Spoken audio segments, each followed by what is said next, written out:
Senhor nosso Deus e Pai querido, muito obrigado pela bondade do Senhor em nossas vidas.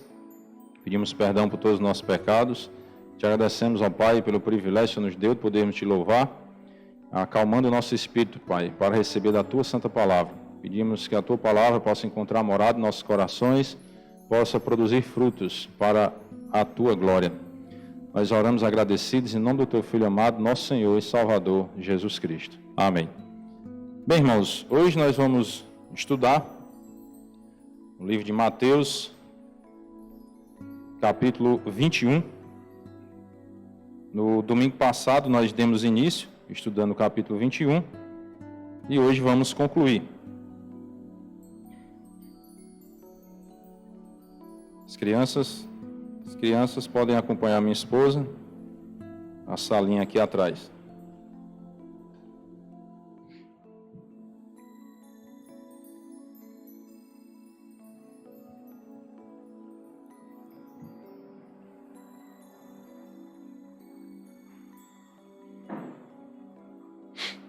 Então, no domingo passado, nós iniciamos capítulo 21 e vou só tentar fazer uma breve revisão para a gente relembrar o contexto e aí daremos continuidade do ponto onde paramos.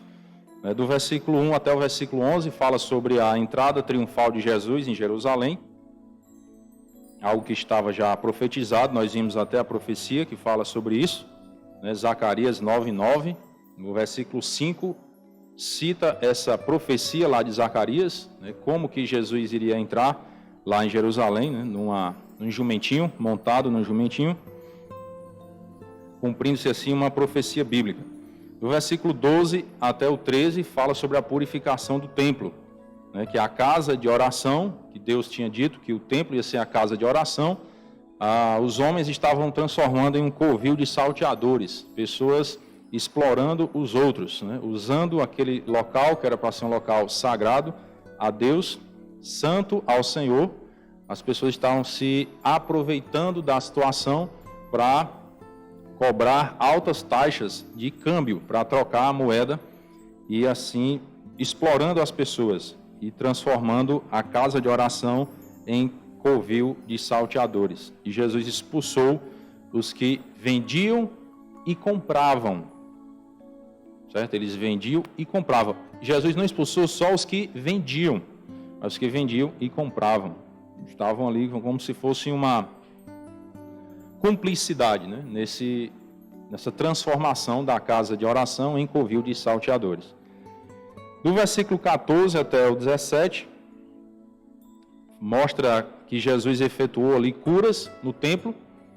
Ele curou pessoas, realizou milagres ali no templo, mostrando, comprovando, autenticando, assinando, dizendo: eu tenho autoridade para fazer o que eu fiz. Era isso que ele queria comunicar, Jesus chega, expulsa aqueles do templo que estavam fazendo o que não agradava a Deus e depois realiza milagres lá. Isso queria dizer o quê? Eu tenho autoridade para fazer o que eu fiz. Certo? Eu sou o Cristo. Era isso que ele estava comunicando às pessoas. Do versículo 18 até o 22, vai falar sobre a figueira sem frutos, que nós vimos que é uma representação do povo judeu. E vimos também porque que Jesus escolheu justamente aquela figueira que ele sabia que não tinha frutos. Porque ele, sendo Deus, sendo onisciente, ele sabia que aquela figueira não tinha frutos. Ele poderia ter escolhido uma que tinha frutos, mas ele escolheu aquela justamente para dar uma lição, que os judeus estavam com um problema espiritual. E aí você, observando todo o contexto, você já vai ver isso desde a expulsão deles lá do templo. Por que Jesus expulsou eles do templo? Porque eles não estavam fazendo o que era da vontade de Deus. Estavam com um problema espiritual, desobediência a Deus. E no versículo 18 ao 22, quando ele faz a figueira secar, ele está aqui dando uma repreensão nos judeus que as pessoas que não frutificarem para o reino de Deus, que não tiverem essa vida espiritual com Deus, vão sofrer consequências. E era isso que estava acontecendo lá com o povo de Israel, né? Os judeus não estavam produzindo frutos e estavam pagando ou pagariam um preço por isso. E gostamos sempre de tirar lições para as nossas vidas, né? Você pare para refletir e raciocinar comigo. O povo judeu, ele é conhecido como povo de quem? Povo de Deus, não é assim? Não é conhecido? O judeu, Israel, é o povo de Deus. Mas é o povo de Deus por quê? Nós já vimos isso também. Porque o povo judeu é muito bom, segue a palavra de Deus, ou porque Deus escolheu aquele povo incondicionalmente, ou seja, independente da condição daquele povo. Foi escolha de Deus. Deus escolheu aquele povo incondicionalmente. Ele não colocou condições para escolher aquele povo como povo dele. Já, se o povo de Israel fizer isso, então eu vou adotá-los como meu povo. Deus não fez assim.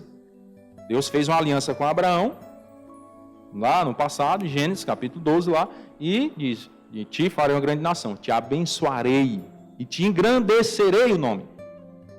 Se tu uma bênção. Deus fez a aliança com Abraão e ponto final. Ele escolheu aquele povo. Foi vontade dele. Aí você preste atenção. Se Deus está deixando aqui a mensagem que do povo dele, aqueles que não frutificarem, aqueles que tiverem esse problema espiritual, vão sofrer consequências do povo dele, imagine do povo que não é dele. O que ele vai fazer? Entenderam a pergunta? Um raciocínio? Ora, se é do povo dele, ele está dizendo, vão sofrer consequências por não frutificarem. Qual era o maior problema espiritual de Israel? Eu falei também no domingo passado. Rejeitar o Messias, rejeitar a Cristo. Esse era o maior problema. Então, se os judeus que não se converterem a Cristo sofrerão consequências, imagine o gentio. O que é que você acha? Será que Deus vai poupar o gentio? Não, tá bom, só vou punir o meu povo que rejeitar a Cristo. Os que não são meu povo, ou seja, os gentios que não são judeus, eu não vou punir se eles não aceitarem a Cristo. Você acha que Deus vai fazer isso? Se ele está punindo o povo dele, imagine o que não é, né? Entenderam? Então esse é o raciocínio. Para quê? Para que a gente aplique essa verdade à nossa vida. Ora, eu preciso receber a Cristo, porque os judeus que não recebem são perdidos. Eles não vão para o céu. Eles não vão para o céu só pelo simples fato de serem judeus. Eles só vão para o céu se crerem em Jesus. Independente de ser judeu ou não. Esse é o critério para entrar no céu. Então, os judeus são punidos se não crerem. E os gentios, muito mais, vamos dizer assim, né?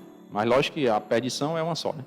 A condenação por não receber a Cristo como Senhor de suas vidas. Então, até aí foi onde nós estudamos no domingo passado, versículo 22, né? E agora vamos dar continuidade a partir do versículo 23. Do versículo 23 até o 27, aqui vai falar sobre a autoridade de Jesus e o batismo de João. Vamos ler o texto. Tendo Jesus chegado ao templo, estando já ensinando, acercaram-se dele os principais sacerdotes e os anciãos do povo, perguntando: com que autoridade fazes estas coisas? E quem te deu essa autoridade? Observe. O que é que Jesus tinha feito? Ele diz: com que autoridade fazes estas coisas? Que coisas Jesus fez? Ele expulsou e curou, certo? Ele expulsou as pessoas lá do templo que estavam fazendo o que não agradava a Deus e realizou milagres.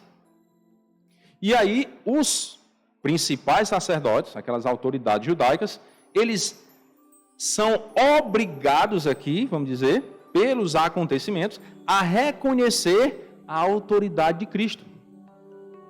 Entenderam? Por que Jesus fez aquilo? Expulsou do templo, realizou milagres ali. Não foi em vão, irmãos. Foi para que os principais sacerdotes e os anciãos do povo fossem indesculpáveis. Deus, ele não vai, vamos dizer assim, punir as pessoas que não tiveram oportunidade. Entenderam? A Bíblia diz assim, ó, hoje, se ouvires a minha voz, não endureçais o vosso coração. Então, Deus te dá a oportunidade de ouvir, mas não endureça o coração. Porque se endurecer o coração, você pode ser punido severamente. Como vai ser essa punição? Se você não creu em Cristo, a punição é a perdição eterna, é o inferno. Sabe? Essa é a punição para quem não crê. Deus é ruim ao permitir que alguém vá para o inferno? Sim ou não? Não? É não, irmãos. Muito bem. Deus não é ruim. Ele é justo. Eu já fiz essa comparação uma vez, vou fazer de novo, para que fique assim mais claro, né? Por que Deus permite que pessoas vão para o inferno? É a vontade de Deus que essas pessoas vão para lá? Sim ou não? Não. A Bíblia diz que Deus deseja que todos os homens sejam salvos. É o desejo de Deus que todo ser humano vá para o céu. Esse é o desejo dele. Então, por que pessoas vão para o inferno? Porque pessoas não querem Deus.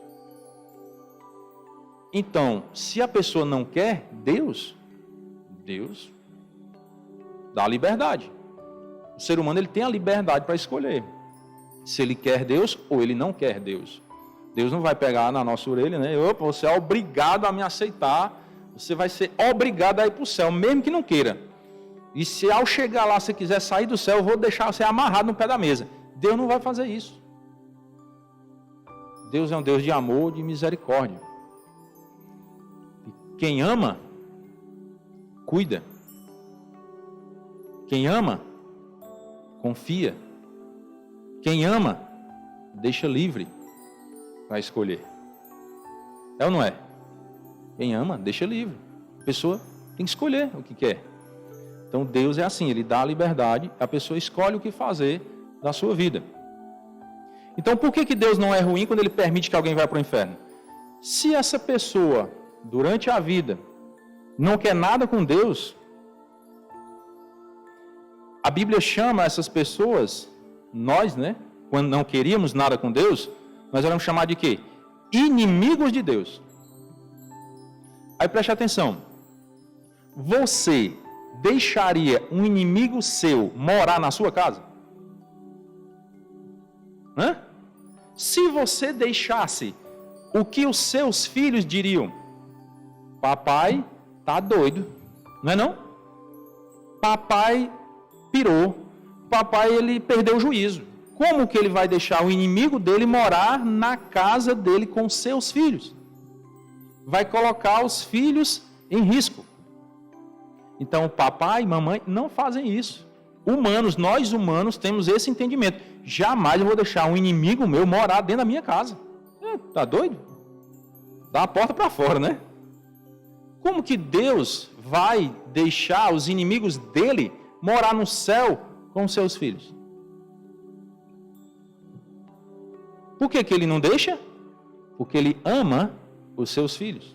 Ele quer cuidar dos seus filhos. Não vai deixar os inimigos morarem com ele. Então, é só uma forma de comparação que eu faço para tentar ficar mais fácil o entendimento. Porque às vezes a pessoa, mas Deus é ruim, manda pessoas para o inferno. Leva o inimigo para dentro da sua casa. Você levaria? Não. Deus me livre. Então, como que você quer que Deus leve os inimigos dele para dentro da casa dele? Não faz sentido, certo? É só parar um pouquinho para raciocinar no que a Bíblia diz. Por isso, nós advertimos e orientamos e aconselhamos. Leia a Bíblia, estude a Bíblia, porque a Bíblia diz, errais por não conhecer as Escrituras e nem o poder de Deus. Qual é o nosso erro? Não conhecer a palavra de Deus. Esse é o nosso erro, maior erro. Por quê? Se eu não conheço a palavra de Deus, como que eu vou saber o que Deus quer da minha vida? Eu preciso conhecer a Bíblia. Onde foi que eu aprendi que antes de você crer em Cristo, antes de eu crer em Cristo, eu era inimigo de Deus? Onde foi que eu aprendi isso? Na Bíblia. Entendeu? Na Bíblia. Então se eu sou inimigo, como que Deus vai deixar eu morar no céu? Primeiro eu tenho que quebrar essa inimizade. Quem desfez essa inimizade? Cristo, lá na cruz. Quando Cristo realizou a obra dele de salvação, morte, sepultamento e ressurreição, ele quebrou essa inimizade. E o castigo que nos traz a paz estava sobre Cristo. e pelas suas pisaduras fomos sarados. Agora, com Cristo, nós podemos ter paz com Deus, reconciliados mediante a fé. Então, precisa ter o conhecimento da Escritura para que você possa entender. Então agora eu entendi por que tem que ser assim. Por que eu preciso crer em Jesus para entrar no céu? Eu, como inimigo, Deus não vai deixar eu entrar lá. Ele vai me deixar entrar lá como filho de Deus. E para eu me tornar filho, eu preciso receber a Cristo, assim como está lá no Evangelho de João, capítulo 1 e versículo 12. Todos que recebem a Cristo, Deus dá um poder para essas pessoas se tornarem filhas de Deus. Aí sim você pode morar no céu. Você é filho, você pode entrar na casa do Pai. Certo? Então, os judeus aqui, esses sacerdotes e anciãos do povo, eles foram obrigados, diante da situação, de reconhecer que Jesus tinha autoridade.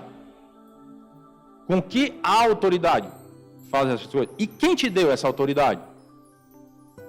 E Jesus agora joga a batata quente para eles.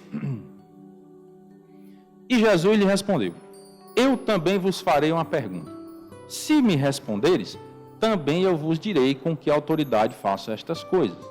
Presta atenção. Era muito interessante, em algumas situações, Jesus respondia uma pergunta com outra pergunta. Faça reflexão. Né?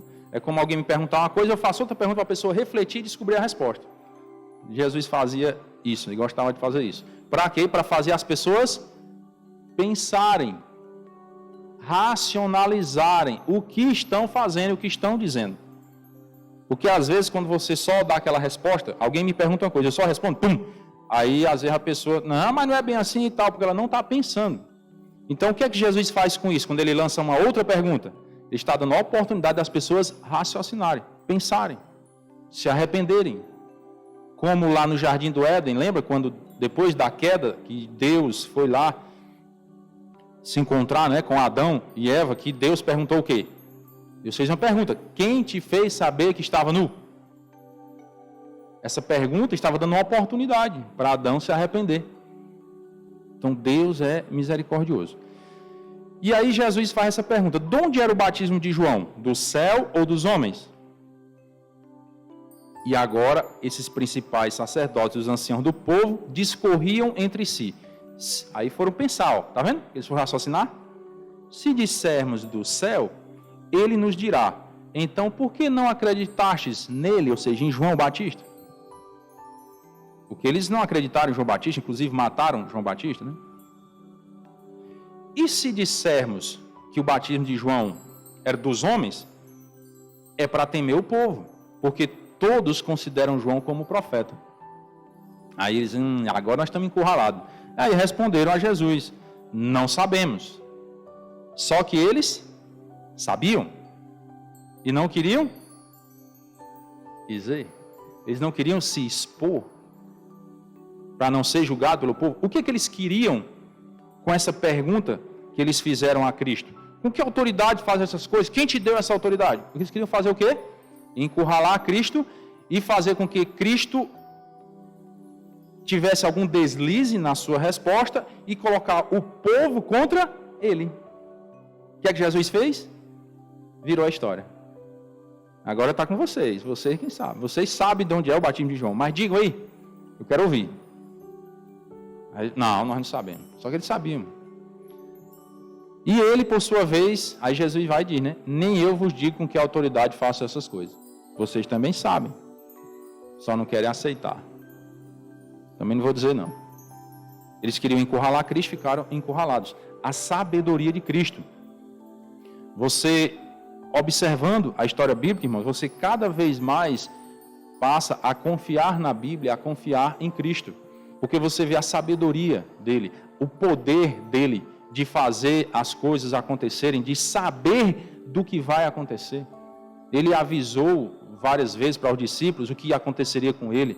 Ele seria preso, seria morto, ressuscitaria. Como que ele sabia do que ia acontecer? Você sabe como você vai morrer? Sabe se vai ressuscitar? Sabe, até sabe porque Deus prometeu, né? Mas você sabe o dia que vai ressuscitar? Jesus disse, 3 dias depois da minha morte. 3 dias depois, eu vou ressuscitar. Ele disse. Nós não sabemos o dia, né? Que vamos ressuscitar sim, porque Jesus prometeu que todo aquele que crê nele um dia vai ressuscitar para a glória eterna, né? Então ele sabia do futuro. Você passa a confiar nele. Então eu posso confiar em Jesus para salvar a minha alma, porque ele sabe até do que vai acontecer na frente, então ele pode cuidar de mim melhor do que eu. Eu não sei o que vai acontecer daqui a 10 minutos. Sabia disso? Eu posso dar um ataque cardíaco e morrer aqui na hora, não posso não? Eu não tenho poder sobre a minha vida. Mas Deus tem. E Ele pode cuidar de nós. Ele sabe o que vai acontecer amanhã, depois, daqui a 10 anos, 20, 50 anos. Ele sabe. Então é melhor confiar a Ele, não é não? O irmão Roberto dirige ônibus para São Paulo, né? Por que os passageiros entram no ônibus e o senhor não fecha aquela porta, né? E eles vão com aquela portinha fechada. Então nem vendo a estrada, muitos deles vão dormindo, né? Roncando lá. Por que eles fazem isso?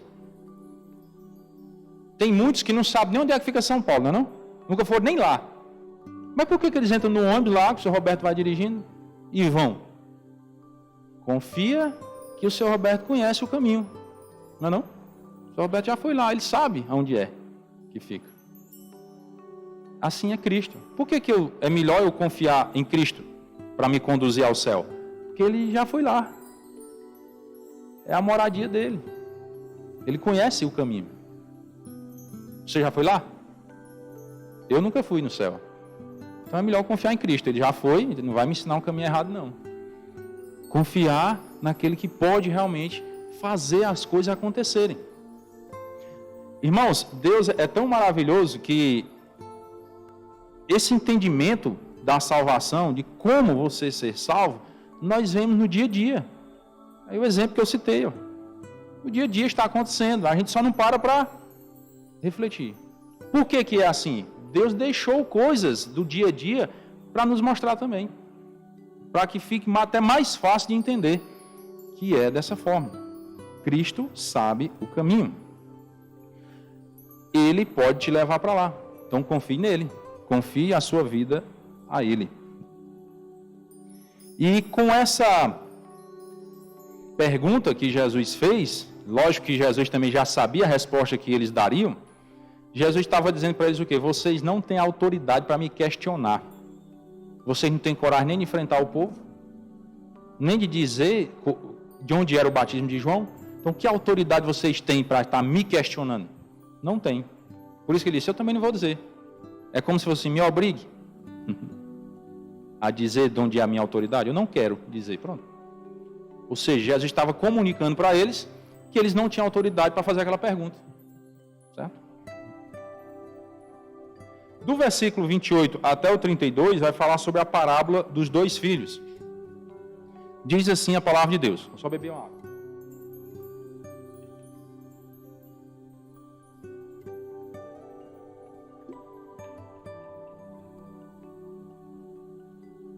E aí outra lição que Jesus está querendo dar aos judeus. Diante dessa parábola. Que vos parece? Um homem tinha 2 filhos. Chegando-se ao primeiro, disse, filho, vai hoje trabalhar na vinha. Ele respondeu, sim, senhor. Porém, não foi. Dirigindo-se ao segundo filho, né, disse-lhe a mesma coisa, vai trabalhar na vinha. Mas este respondeu, não quero.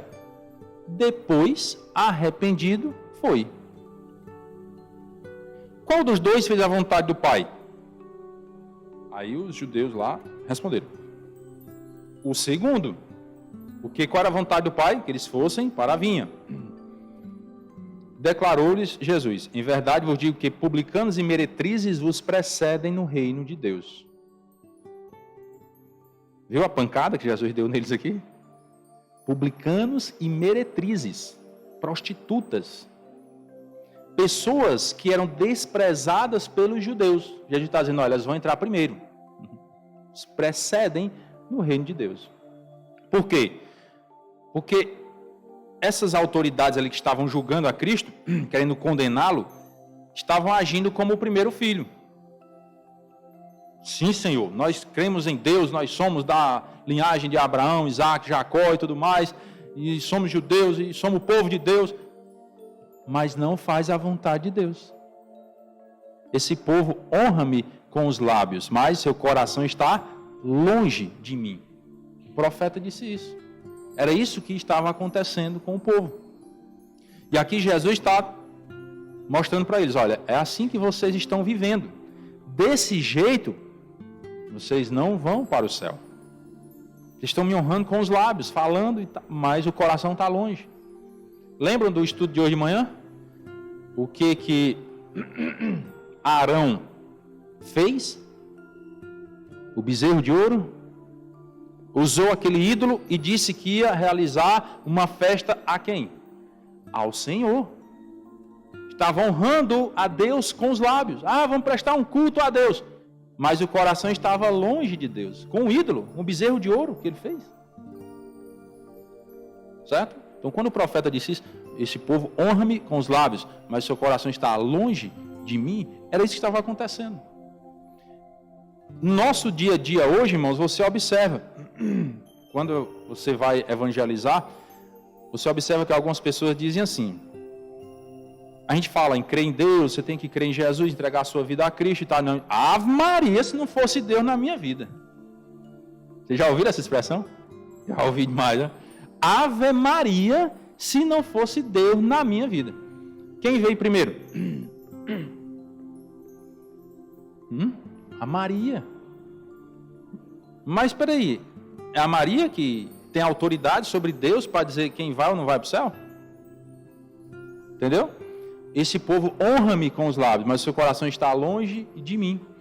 Porque as pessoas não buscam o conhecimento de Deus. E erram por isso. Porque não entendem o que é que Deus realmente quer. Você tem que crer em Deus. Maria foi uma pessoa muito importante na história. É um exemplo de fé para nós. Ela abriu mão da sua própria vida. Ela pôs em risco a sua vida para fazer a vontade de Deus. Quem de vocês já arriscou a vida para servir a Deus? Diz assim, se eu fizer isso aqui, posso morrer por essa decisão. Acredito que nenhum de nós, né? Mas Maria fez isso. Ela disse aqui, eis aqui a serva do Senhor, faça segundo o Senhor quiser. Ela sabia que podia ser morta a qualquer momento. Então ela é um exemplo de fé para nós. Exemplo. Mas ela não é Deus. Por quê? Porque Deus diz que ela não é Deus. Entendeu? Então temos que crer em Deus, em Cristo, para que possa ter a vida eterna. Porque foi assim que Deus ensinou, que Jesus é o quê? O caminho, a verdade e a vida. Ninguém vai ao Pai se não for por Ele. Está escrito. João 14,6. Está escrito. Cabe a nós crermos. Versículo 32 diz, porque João veio a vós outros no caminho da justiça e não acreditastes nele, ao passo que publicanos e meretrizes creram. Vós, porém, mesmo vendo isto, não vos arrependestes, afinal, para acreditardes nele. Aqueles judeus estavam vendo publicanos e meretrizes crendo no batismo de João. E não tomaram a atitude de crer também. E observe, aqui nesse versículo você vê qual é o divisor de águas para definir a entrada no reino. No versículo 31 ele diz, publicanos e meretrizes vos precedem no reino. Então, como que você entra no reino? Aí ele explica no versículo 32. Publicanos e meretrizes fizeram o quê? Boas obras? Eram religiosos? Não. Publicanos e meretrizes creram. Eles creram em Cristo. Eles creram no Evangelho da salvação. Isso é o divisor de águas. Os que não creram, não vão para o reino de Deus. Não vão. Então, o que é mais importante? É eu falar que vou fazer algo ou eu fazer algo? O que é melhor? Fazer. Não adianta nada eu falar e não fazer. É o que essa parábola dos dois filhos está querendo ensinar. Fazer é mais importante do que somente dizer que vai fazer. Se você só diz, não garante nada que você faça. Mas quando você faz, você está provando que fez. Então, é isso que Deus também espera de nós, irmãos. Deus espera que você tenha essa atitude de fé, de crer para a sua salvação. E depois que você crê, Deus espera que você viva uma vida de santidade. É isso que Deus espera de nós. Fazer, viver, dar o testemunho. O testemunho fala mais alto que as nossas palavras. Não adianta eu dizer que sou crente e viver como um incrédulo. As pessoas não vão acreditar. Do versículo 33 até o final, até o 46, vai falar sobre a parábola dos lavradores maus. Diz o seguinte: atentai noutra parábola. Havia um homem, dono de casa, que plantou uma vinha, cercou-a de uma sebe, construiu nela um lagar, edificou-lhe uma torre e arrendou-a a uns lavradores. Depois se ausentou do país. Aqui tem algumas figuras. A vinha representava a nação judaica como um todo, o povo judeu, certo? Ele diz: havia um homem, dono de casa, plantou uma vinha, o povo judeu. Ele escolheu aquele povo. Cercou com a sebe. Lembra que Deus protege o povo de Israel? Construiu nela um lagar, edificou-lhe uma torre, né? Abençoou e tal. Aí arrendou os lavradores para cuidar dessa vinha. Quem eram os lavradores? Os líderes judaicos. Aqueles sacerdotes, anciãos e tal, os líderes judaicos. Esses eram os lavradores. Aí Deus disse: olha, tá aí, cuide do meu povo, que é da vinha, né? E o dono da terra quem é? É Deus, entendeu? Então Deus escolheu aquele povo e agora entregou para aqueles principais sacerdotes, anciãos e tal, cuidar do povo. Cuida aí, beleza. Aí ele vai, se ausenta, né? A figura de linguagem aqui, se ausentou. Ao tempo da colheita, enviou os seus servos aos lavradores para receber os frutos que lhe tocavam. Quem eram os servos de Deus que foram até os lavradores, até aqueles líderes judaicos, para receber os frutos? Os profetas. Foram os servos de Deus que foram lá para receber esses frutos. Por que muitos daqueles líderes judaicos eram confrontados pelos profetas? Porque não estavam cuidando dos frutos lá da vinha como Deus queria que cuidasse. Ou seja, não estavam cuidando do povo como Deus queria que fosse cuidado. Então Deus mandava uma mensagem, às vezes de repreensão, dura, e muitos deles achavam ruim. Até matavam os profetas, como está dizendo aqui no versículo 35 em diante. Ó. E os lavradores, agarrando os servos, né, os pegando os profetas, espancaram a um, mataram a outro e a outro apedrejaram. Aí foi que o dono da vinha fez? Enviou ainda outros servos em maior número e trataram da mesma forma, da mesma sorte, né? Ou seja, mataram também. Deus está mostrando aqui, olha, vocês fizeram isso, mataram os meus profetas. E no final, por último, enviou-lhes o seu próprio Filho, que é o Senhor Jesus Cristo, dizendo: a meu Filho respeitarão. Agora eu vou mandar o Filho. Mandei os profetas, eles mataram, agora eu vou mandar Jesus. Mas os lavradores, os anciãos, aqueles principais sacerdotes, né? A elite ali, vamos dizer, que cuidava do povo, vendo o Filho, disseram entre si: este é o herdeiro. Ora, vamos, matemo-lo e apoderemo-nos da sua herança. Vocês lembram daquele encontro de Jesus com Nicodemos? João capítulo 3, quando Nicodemos chega para Jesus e diz, ele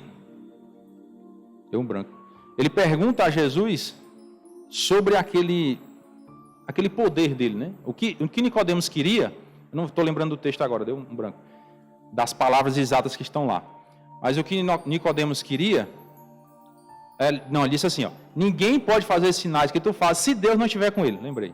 Lembram? Rabi, sabemos que és mestre, vindo da parte de Deus, porque ninguém pode fazer sinais que tu fazes se Deus não estiver com ele. Lembrei. O Espírito Santo trouxe a memória, né? Foi o que lembrei, não. Aí o que aconteceu ali? Nicodemos estava pedindo a salvação a Cristo? Não. Nicodemos queria realizar aquilo que Jesus estava realizando. Sabemos que és mestre. Ele não disse, sabemos que és o Filho de Deus, não. que és mestre, vindo da parte de Deus, porque ninguém pode fazer sinais que tu fazes se Deus não estiver com ele. Eu quero fazer o que tu faz. O que é que eles queriam? Tomar o poder do filho. Olha aí, ó. Tá vendo? Matemo e apoderemo-nos da sua herança. Eles queriam tomar o que era do filho. E agarrando-o, lançaram fora da vinha e o mataram. Mataram o Senhor Jesus Cristo. Quando, pois, vier o Senhor da vinha, que fará aqueles lavradores? Aí Jesus está perguntando agora para os judeus lá, aqueles líderes judaicos. Aí eles responderam, agora eles sabem, né? Não é com eles, não está mexendo com eles, está contando lá a parábola. Aí eles sabem julgar, não sabe? Ó, fará perecer horrivelmente a estes malvados e arrendará a vinha a outros lavradores que lhe remetem os frutos nos seus devidos tempos. Eu fico, na minha mente fica tentando visualizar assim a postura de arrogância deles, né? Respondendo da maneira correta, era assim que devia fazer, né?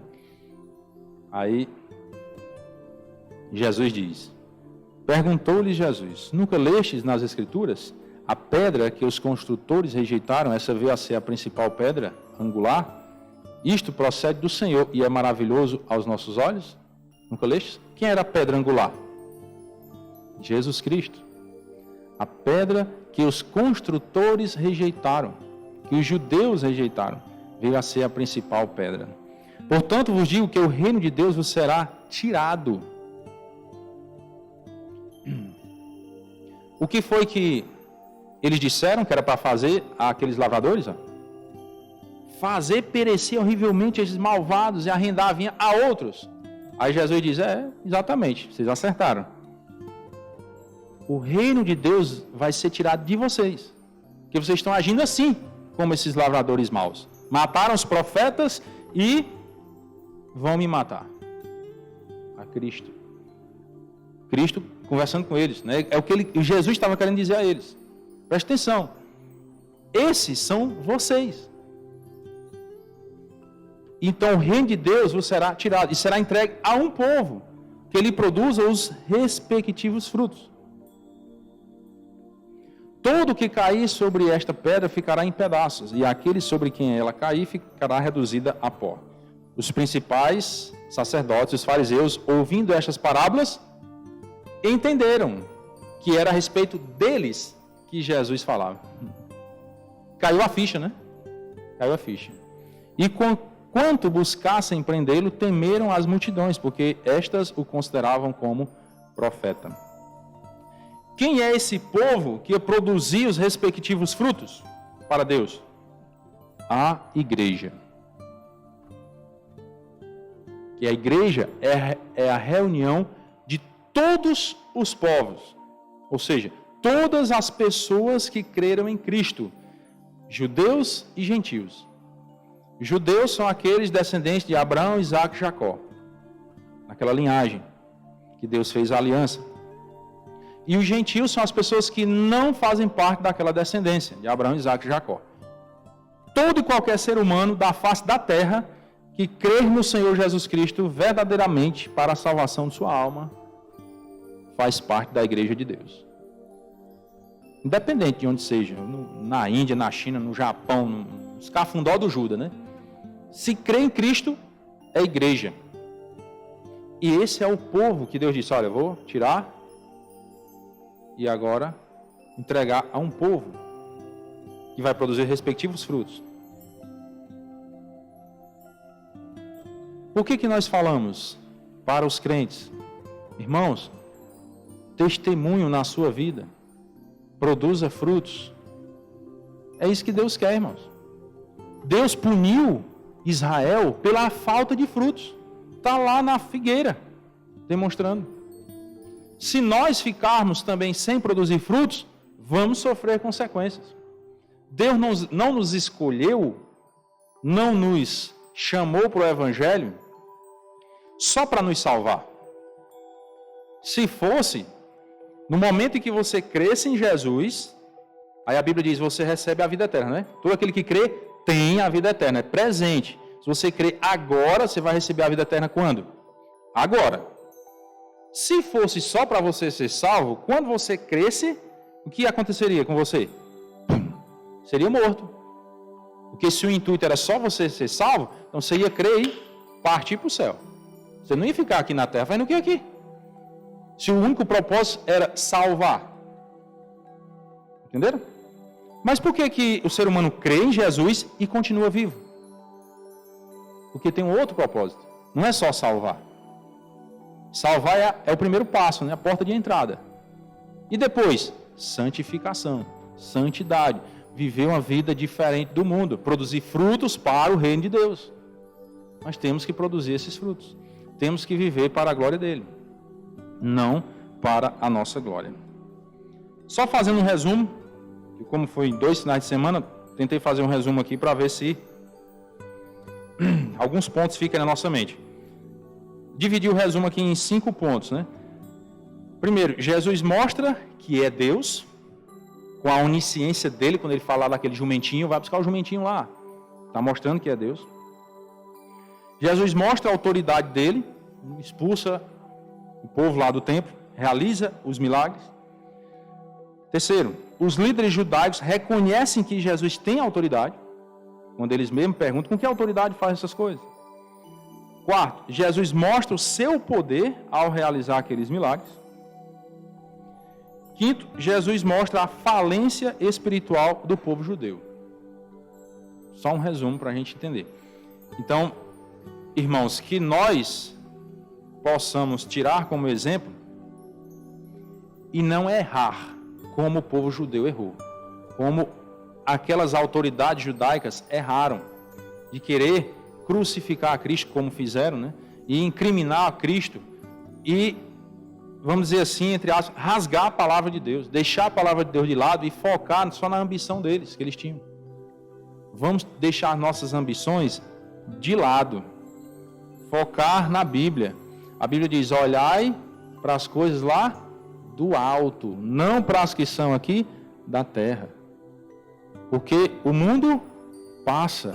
E a Bíblia diz que nós voamos. Ou seja, a nossa vida é assim, ó, como um breve pensamento. Então, será que vale a pena nós vivermos pensando só aqui na terra? Não vale a pena.